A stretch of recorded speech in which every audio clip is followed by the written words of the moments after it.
네가 백성 앞에 세울 법규는 이러하니라.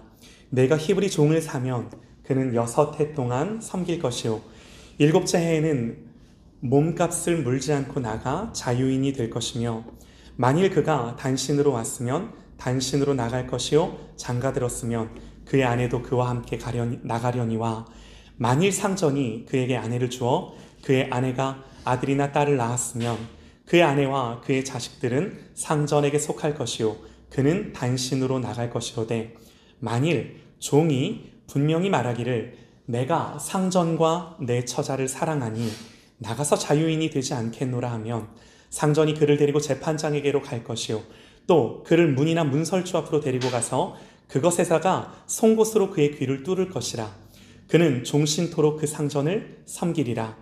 사람이 자기의 딸을 여종으로 팔았으면 그는 남종같이 나오지 못할지며, 만일 상전이 그를 기뻐하지 아니하여 상관하지 아니하면 그를 속량하게 할 것이나, 상전이 그 여자를 속인 것이 되었으니 외국인에게 팔지 못할 것이요 만일 그를 자기 아들에게 주기로 하였으면 그를 딸같이 대우할 것이요 만일 상전이 다른 여자에게 장가들지라도 그 여자의 음식과 의복과 동침하는 것을 끊지 말 것이요 그가 이 3가지를 시행하지 아니하면 여자는 속전을 내지 않고 거저 나가게 할 것이니라. 아멘. 아멘. 하나님의 성품을 배우라 라는 제목으로, 우리 지난주와 동일한 제목으로 우리 하나님의 말씀 듣겠습니다. 하나님의 성품을 배우라. 자, 우리가 지난주에 이어서 계속해서 이 종에 관한 율법의 말씀을 보기 원하는데요. 우리가 이 말씀이 성경 말씀이니까 그렇구나 이렇게 보는 거지, 도대체 이 말씀이 오늘 우리와 무슨 상관이 있는가, 지금 나와 무슨 관계가 있는가. 사실 이 내용이 어렵다기보다는요, 연관성을 갖고 집중해서 읽기가 어려워요. 그 당시야 이 말씀이 그들의 피부에 와닿는 말씀이겠죠. 직접적으로 적용되는 그런 하나님의 말씀이었겠죠. 그러나 이 말씀을 그냥 놓고 보면요, 우리의 현실과는 전혀 맞지 않습니다. 그럼에도요, 우리가 이 말씀을 대하는 태도는 하나님이 66권 성경으로 기록하여 우리에게 주신 하나님의 말씀인 줄 믿습니다. 이게 너무나 중요한 우리의 태도예요. 66권 성경 말씀, 그 어느 한 구절도 빠짐없이 우리에게 주신 하나님의 말씀인 줄 믿습니다. 여러분, 지난주에요, 율법의 첫 번째 내용이 이 종에 관한 법이다 그렇게 말씀을 드렸어요. 왜 하나님은 이 종에 관한 법을 제일 첫 번째 규정으로 말씀을 하셨는가? 기억하실 겁니다. 십계명 자체가 애굽에서 종된 너희를 인도해 내셨다는 그 사실의 기초에서 하신 말씀이에요. 이해가 되시죠? 여러분, 이 말씀인즉 생각해 보세요. 지금까지 이스라엘 백성들이 애굽에서 430년 있는 동안 보고 배운 게 이거예요.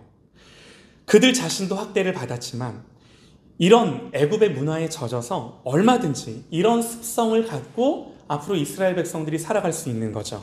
그런데 하나님, 그 이스라엘 백성들, 자기 백성된 그들에게 단호하게 말씀하시는 거예요. 너희는 그렇지 않다고. 내 백성은 다르다고. 우선 우리가 지난주에 들었던 말씀들을 한번 정리해보면요.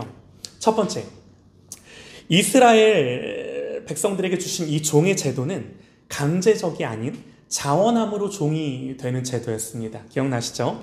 두 번째로는요, 영구적으로 종이 되는 것이 아니라 일시적으로, 대개는 6년 동안 주인을 섬겼다가 7째 해, 이 안식년이 되는 해에는 자유를 얻는 그런 규례예요. 그리고 세 번째는요, 이 종의 규례 안에 들어있는 하나님의 마음은 어려움 속에서 이 종으로 전락할 수밖에 없는 그런 사람들이 결국에는 온전한 자유를 얻고 준비할 수 있는 그런 계기와 시간들로서 이 시간들을 허락하신 거죠. 이 3가지를 지난주에 말씀을 드렸는데요. 이 말씀을 듣고 우리는 이렇게 생각을 할 수도 있을 것 같아요. 아니, 이럴 거면 하나님 아예 종의 제도를 없애시지, 그리고 다 도와주시고 하면 되시지, 왜 굳이 종의 제도를 만들어서 이렇게 지키라고 말씀을 하시는가? 여러분, 우리가요, 그렇게 생각을 할 수도 있지만 기본적으로 이 율법이 주어진 거는 왜 주어졌는가? 우리의 죄 때문이에요. 우리의 죄 때문에. 우리가 죄인이기에 죄를 향하여 계속해서 시달을 수밖에 없는데 하나님이 이 법과 규율을 주심으로 억제시키는 거죠. 우리의 죄를. 이게 율법의 주요한 목적 중에 하나예요. 여러분 한번 생각해 보세요.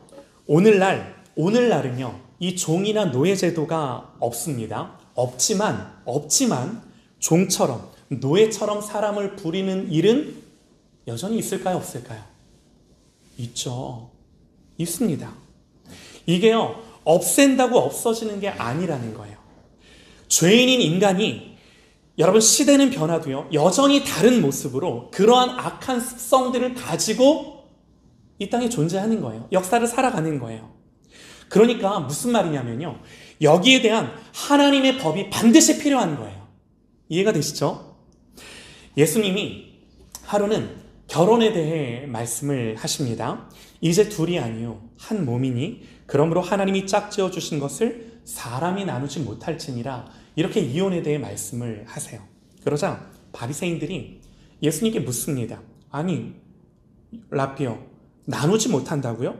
그러면서 여짜오되 그러면 어찌하여 모세는 이혼 증서를 주어서 버리라 명하였나이까? 이렇게 묻는 거예요. 율법이 그러라고 말하지 않습니까? 근데 나누지 못한다니요. 이렇게 예수님께 따지는 거죠. 예수님 말씀하세요.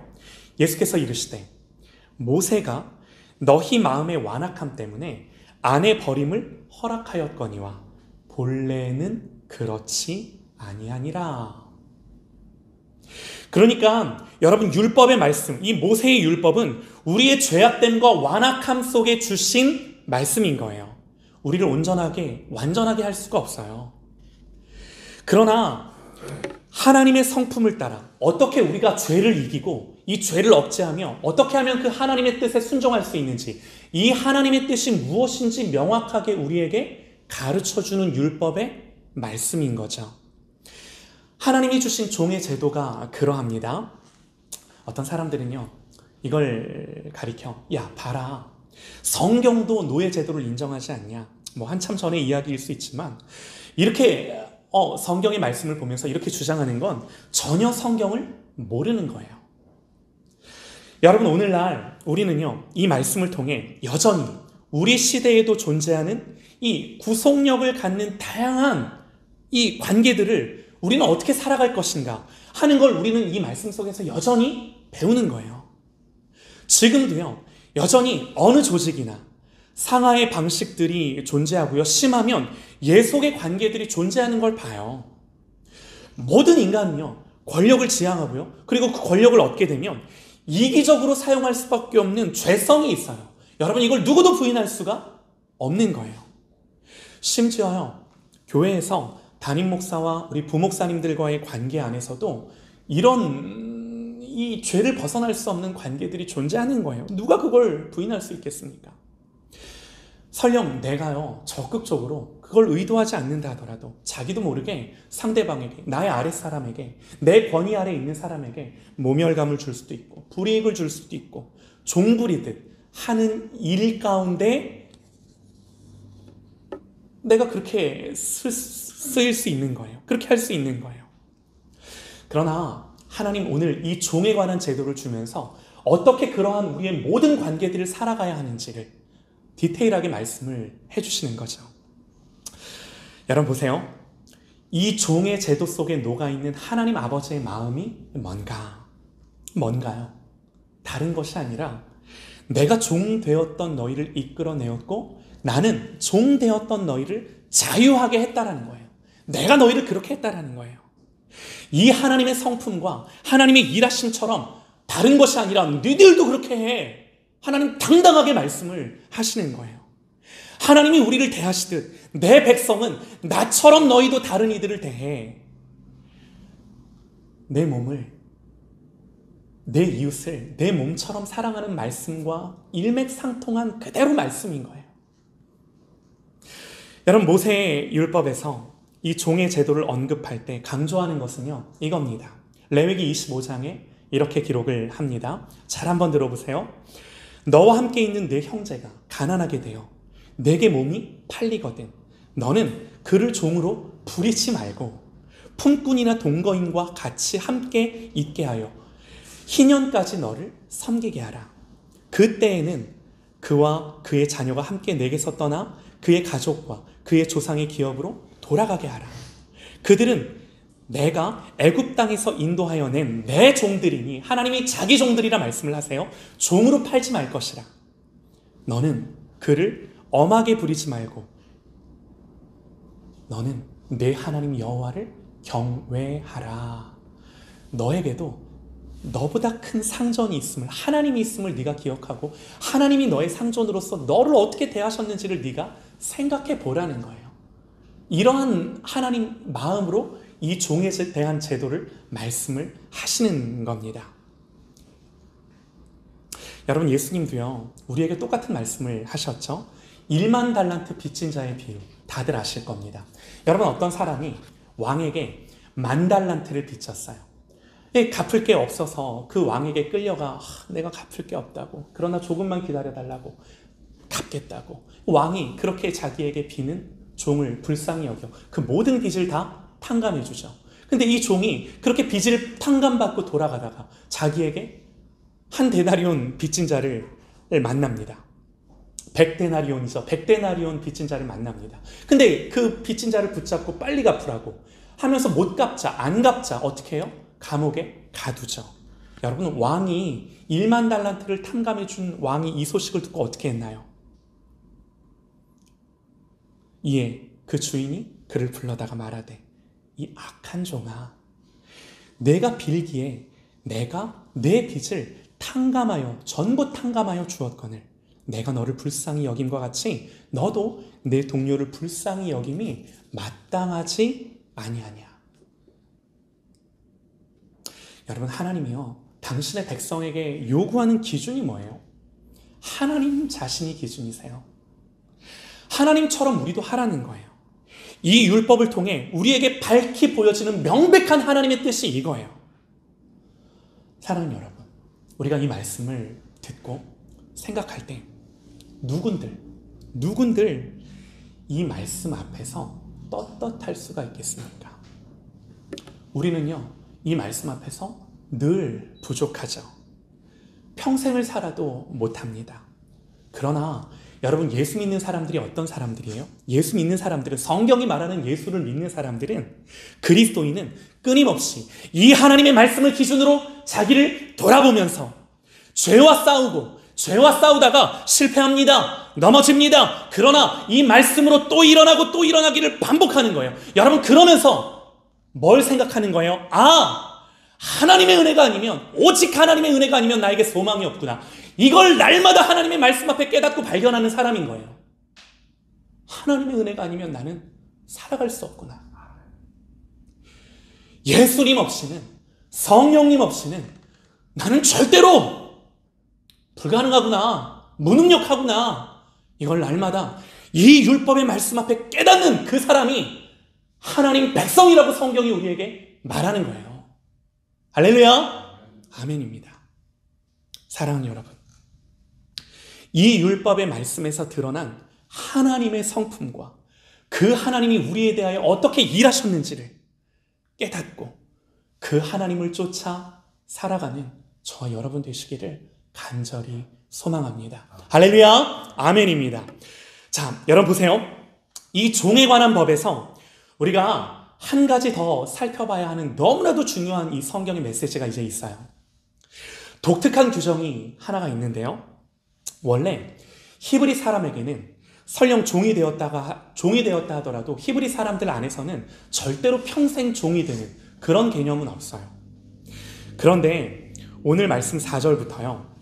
만일 상전이 그에게 아내를 주어 그의 아내가 아들이나 딸을 낳았으면 그의 아내와 그의 자식들은 상전에게 속할 것이요 그는 단신으로 나갈 것이로되 만일 종이 분명히 말하기를 내가 상전과 내 처자를 사랑하니 나가서 자유인이 되지 않겠노라 하면 상전이 그를 데리고 재판장에게로 갈 것이요 또 그를 문이나 문설주 앞으로 데리고 가서 그것에다가 송곳으로 그의 귀를 뚫을 것이라. 그는 종신토록 그 상전을 섬기리라. 어떤 내용인지 우리가 압니다. 평생 종으로 삼을 수 없는데 단 한 가지 예외가 있다면 스스로 자원해서 그 상전을 평생 섬길 수 있는 종이 되겠다고 스스로가 그렇게 결정을 하는 거예요. 이 강제로는 안 되지만 자원해서는 이게 가능하다라는 거죠. 도대체 누가 이런 자원하는 마음을 가지고 평생 종이 되겠다고 할까? 도대체 누가 그럴까? 5절 말씀에 보니까요. 내가 상전과 내 처자를 뭐하니? 사랑하니 나가서 자유인이 되지 않겠습니다. 여러분, 이렇게 평생 누군가의 종이 되겠다고 스스로 자원하는 이 사람의 마음이 뭐예요? 사랑이에요. 사랑. 두 가지 사랑, 두 가지 대상을 향한 사랑. 첫 번째는요, 주인에 대한 사랑이고요. 두 번째는 자기 처와 자녀들에 대한 사랑. 이 사랑 때문에 나는 당신의 평생 종이 되겠습니다라고 말을 한다라는 거죠. 종이 되었을 때 주인이 아내를 주어 결혼을 하고 이제 자녀를 낳고 가정을 꾸렸으면 아시다시피 7년째가 돼서 자유할 수는 있습니다. 근데 아내랑 아이를 다 놓고 나가야 돼요. 내가 그럴 수 없다라는 거죠. 여러분, 이 말씀을 보면요, 이제 잘 생각을 하셔야 됩니다. 이 말씀을 그냥 보면 내 처와 자식들을 다 놓고 가는 것이 이게 못내 걸려서, 내 마음에 이게 참 걸려서 원하지 않지만 이 사랑 때문에 평생 종이 되는 경우를 이 성경이 말하는 것 같습니다. 그런데 보세요. 오늘 이 말씀, 오늘 우리가 읽은 이 성경 구절이 의도한 건요, 그러한 설정이 아니에요. 주인이 악하고 못돼서 처자식을 볼모로 잡아서 이 사람을 평생 종으로 만들려고 하는 그러한 경우를 의도하고 이 말씀을 우리에게 기록한 것이 아니다라는 겁니다. 물론 여러분 보세요. 실제로 이 법이 시행될 때 이런 경우가 없었을까요? 아니요. 없는 게 아니라 더 많았을 것 같아요. 그러나 하나님이 이 성경의 구절, 이 규례들을 말씀을 하시는 그런 상황은 하나님이 어떤 상황들을 염두에 두고 말씀을 하시는 거냐면, 못된 주인이 처자식을 볼모로 잡아서 평생 종으로 만들고자 하는 상황을 염두에 두신 것이 아니라 하나님이 이 종에 관한 규례에 대해 계속해서 말씀하시는 그 내용처럼, 그 정신처럼 하나님과 같은 주인이 되라고 하면서 말씀하시는 그 말씀의 맥락 가운데 이 말씀이 있다는 걸 우리는 기억해야 돼요. 이게 중요한 거예요. 그러니까 여기서 강조하는 건 뭐예요? 그런 하나님을 닮은 주인으로서 그 주인이 이 종에 대해 갖는 사랑과 배려예요. 이걸 전제하고 하나님 이 말씀을 하시는 거예요. 말씀 그대로 그랬을 때 이 종은 처와 자식들뿐만 아니라 주인을 뭐 하는 거예요? 사랑하는 거예요. 사랑하는 거예요. 그러니까 질문이 생기죠. 야, 도대체 주인과 종의 관계에 이런 게 가능할까? 가능할까? 도대체 어떤 주인을 만나야 평생 내가 그 주인의 종으로 사는 것이 내가 차라리 나가서 자유하는 것보다 낫다라고 여길 만큼, 도대체 어떤 주인을 만나야 내가 그렇게 생각될 만큼 그만한 주인을 만날 수가 있겠냐라는 겁니다. 여러분, 제 생각입니다만 이런 경우는요, 거의 없지 않았을까 생각이 돼요. 그냥 우리가 흔히 생각하듯이 다 그런 거죠. 악한 주인이 처자식을 볼모로 삼아 이 사람을 평생 자기 노예로 삼는 그런 경우는 허다했을 것 같아요. 그러나 어떤 사람이 이제 자유를 얻어 나가야 되는데, 내가 생각해 보니까 내가 뭘 해도 이런 좋은 주인 아래서 일을 하고 밥을 먹고 내 처자식들을 돌보며 이렇게 사는 게 내가 차라리 나가서 자유하는 것보다 훨씬 나은 거죠. 그러니까 내가 나가는 것보다 이렇게 사는 게 훨씬 낫다라고 자기에게 판단이 되어지는 겁니다. 여러분, 그래서 본문이 말하는 것처럼 자신은 그런 주인을 존경하고 사랑하고 주인께 감사하고 또한 주인이 내게 얻어준 내 아내와 내 자녀들을 사랑하기 때문에 허락된다면 주인님, 나는 나가서 얼마든지 자유할 수 있으나 내가 당신을 존경하고 사랑하며 당신에게 이렇게 일을 하며 봉사하며 평생을 사는 것이, 당신을 섬기는 것이 나에게 기쁨이기에, 또 내 자녀들을 사랑하고 내 아내를 사랑하기에 평생 당신의 종이 되어 당신을 섬기겠습니다. 여러분, 이런 마음이 들 수도 있는 거죠. 그러니까 여러분, 하나님, 이게 너무 중요해요. 하나님이 이 종에 대한 규례를 주시는 하나님 아버지의 마음이 뭐예요? 이런 주인이에요. 이 말씀이 전제하는 것은요, 사랑스럽고 관대하고 인자한 하나님의 성품을 닮은 주인이에요. 이걸 전제하고 하나님 말씀을 하시는, 이게 너무나 중요한 이 말씀의 정신이에요. 그러나 여러분, 실제로 이런 일들은요 매우 드물지 않았겠습니까? 그리고 우리가 생각하는, 그러니까 우리가 흔히 그냥 딱 떠오르는 그 나쁜 주인과, 그래서 처자식들을 볼모로 잡아 어쩔 수 없이 평생을 잡혀 있어야 하는 그런 경우들이 여러분 이스라엘 사회에서 훨씬 많지 않았겠습니까? 여러분, 안 봐도요 이 법은 잘 지켜지지 않았을 겁니다. 그래서요 여러분, 그래서요 우리 하나님은 뭘 하시기로 결정을 하셨는가? 여러분, 우리 하나님은요 역사 속에서 당신이 말씀하신 이 율법의 경우를 친히 보여주시기로 작정하셨어요. 말씀 그대로 주인과 내 처와 아내를 사랑하여 스스로 종이 되는 이 사람처럼, 여러분 보세요, 아버지 하나님과 그리고 처와 자식된 교회를 사랑해서 스스로 종이 된 분이 계세요. 여러분, 그분이 누구신가요? 우리 예수님이세요. 예수님이세요. 이제 우리는 이 말씀 안에서 자원하여 평생 종이 되는 그 규정 가운데 놀라운 하나님의 복음을 보게 되는데요. 이 본문에서 좋은 주인이 되라는 메시지도 있지만, 여러분, 이 말씀의, 이 율법의 핵심이 뭐냐? 이 율법의 말씀을 온전히 이루신 예수님을 가리키고 있는 말씀인 거예요. 성자 하나님은요, 아들 하나님은요, 아버지 하나님, 성부 하나님을 사랑하셔서, 그리고 그의 신부된, 그의 아내된 교회와 그의 자녀된 교회를 사랑하셔서 스스로 뭐가 되셨어요? 스스로 자원하여 종이 됐어요. 빌립보서에서 우리 주님을 가리켜 이렇게 말씀합니다. 그는 근본 하나님과 하나님의 본체시나 하나님과 동등됨을 취할 것으로 여기지 아니하시고 오히려 어떻게 해요? 자기를 비워 종의 형체를 가지사 사람들과 같이 되셨다. 예수님에 대하여 그렇게 말해요. 또 예수님도 친히 말씀하세요. 인자가 온 것은 섬김을 받으려 함이 아니라 도리어 섬기려 하고 자기 목숨을 많은 사람의 대속물로 주려 함이니라. 예수님 친히 나는 종으로 이 땅에 왔다라고 말씀하세요. 여러분, 이게 뭐예요? 이게요, 주님이 자원하여 행하신 일이요, 성부 하나님을 사랑하여 온전히 하나님이신 그분이 순종하신 일이요, 그리고 신부된 자녀된 교회를 사랑하여 행하신 일임을 역사가, 십자가가 우리에게 증언하는 복음인 것입니다. 복음의 말씀인 거예요. 여러분, 이게 뭔가요? 이 율법의 말씀을 여러분 이렇게 주님이 친히 이루시고 완성하시고 온전케 하신 것을 성경이 우리에게 복음으로 증언하는 거예요. 성부 하나님과 성자 예수님이 선한 주인이요 충성된 종으로, 순종의 종으로 나타나셔서 오늘 이 모든 율법의 말씀을 친히 역사 속에서 다 이루신 것입니다. 할렐루야! 아멘입니다. 아멘입니다.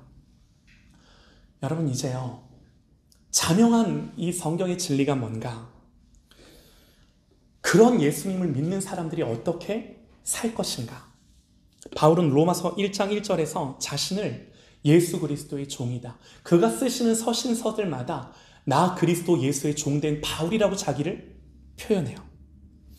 지금이야 많은 목사님들이 주의 종, 주의 종 이런 표현을 쓰는데, 뭐 지금은 이게 되게 좋은 의미인 것 같아요. 근데 바울이 쓸 그 당시만 해도 이거는 심각한 자기 비하였어요.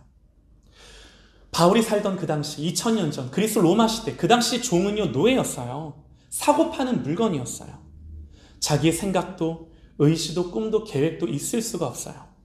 그저 주인이 시키는 대로 일만 해야 했어요.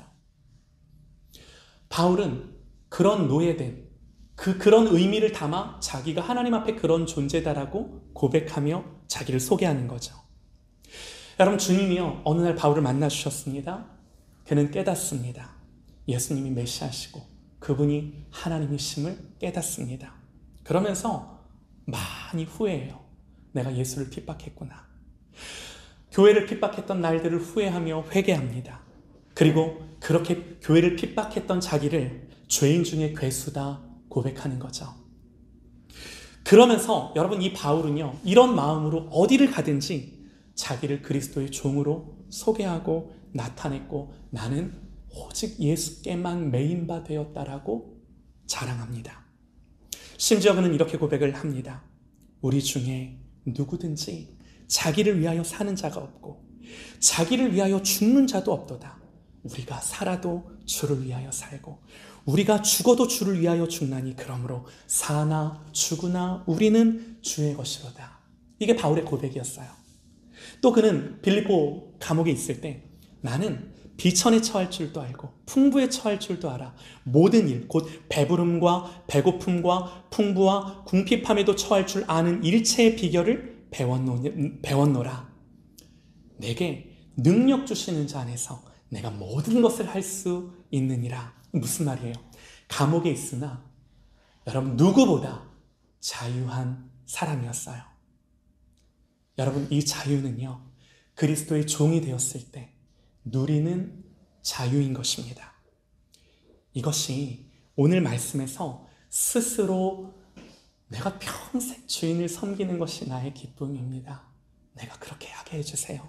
라고 말하는 그 사람의 마음인 거예요. 사랑하는 여러분, 마지막으로 좀 드리고 싶은 말씀은요. 하나님이 이런 법과 규정을 말씀하셨지만 지켜지지 않았어요. 아무도 못 지켰어요. 생각해 보세요. 누가 지킬 수 있겠습니까? 못 지켜요. 그러나 이 모든 율법의 말씀을 하나님 아버지가 선한 주인으로 예수 그리스도가 충성되고 순종된 종으로 다 이루셨어요. 다 이루셨어요. 여러분, 우리는 지금도 못해요. 그러나 우리는요, 우리를 위해 이 모든 말씀을 지키신 그 예수 그리스도를 믿는 믿음으로 말미암아 하나님이 예수 안에서 너희는 이 모든 말씀을 지켰다라고 우리를 뭐 해주시는 거예요? 인정해 주시는 거예요. 복음이에요. 우리는요, 이 은혜를 값없이 받은 자예요. 그리고 우리는 이 은혜를 받은 자로 넘어지고 일어나도 다시 그 은혜 앞에 일어나 하나님을 바라보며 은혜를 구하며 살아가는 존재로 평생을 사는 거예요. 그게 우리의 정체성이에요. 사실인지 아닌지는 모르겠는데요. 미국의 노예를 해방했던 링컨과 관련된 이야기가 전해지는데 제가 이 말씀만 드리고 마치도록 하겠습니다. 언젠가 하루는요, 링컨이 노예 시장에 갔답니다. 근데 거기서 봤더니 자기의 마음을 끄는 노예가 한 명이 있었더래요. 그 노예는요, 노예 시장으로 물건으로 나와 있는 자기 자신의 처지를 비관하며 모든 것을 다 포기하고 누구에게 팔릴지 몰라 두려워하고 있었답니다. 경매가 시작되자 링컨은 가격들을 불렀고요. 결국 이 노예에 대한 소유권을 얻었죠. 그러자 이 노예가 링컨을 바라보며 자기를 그렇게 돈으로 산 그 링컨을 바라보며 도대체 그 돈을 주고 나를 사서 뭐 하실 거냐고 그 돈을 주고 산 링컨을 경멸하며 묻습니다. 링컨이 대답을 해요. 나는 당신을 사서 당신을 풀어주어 자유인이 되게 할 생각이요. 노예가 눈을 동그랗게 뜨고 물어봐요. 뭐라고요? 자유라고요? 아니 도대체 무슨 자유를 말하는 거죠? 그냥 자유요. 정말 말 그대로 당신을 완전한 자유요. 내가 원하는 대로 마음대로 할 수 있는 자유를 말하는 건가요? 물론이요. 당신이 원하는 것을 마음대로 할 수 있는 자유요. 내가 하고 싶은 말을 누구 눈치 보지 않고 마음대로 할 수 있는 자유를 말하는 거예요? 물론이요. 당신이 하고 싶은 말, 가고 싶은 곳, 원하는 것들을 할 수 있는 자유를 말하는 거예요. 그러자 이 노예가 뭐라고 링컨에게 대답을 했을까요? 정말로 당신이 나에게 그렇게 한다면 나는 나에게 주어진 자유로 당신과 평생 함께 있고 싶소. 사랑하는 여러분, 죄에서 종노릇하던 우리를 자기 생명으로, 자기 육체로 구원하신 우리의 주인이세요. 왜 그러셨나요? 우리를 종으로 삼고자 함이 아니에요. 우리를 자녀로 삼고자 함이에요. 이제는 우리에게 주어진 이 자유로 우리가 사는 것은 그리스도의 온전한 종이 되는 것입니다. 그래야 세상의 종이 되지 않고 나의 자아의 종이 되지 않고 참으로 자유하며 우리의 인생을, 세상을 사는 거예요. 여러분, 이게요, 종이 되는 법규 가운데 주신 하나님의 말씀인 것입니다. 신기하지 않나요? 놀랍지 않나요?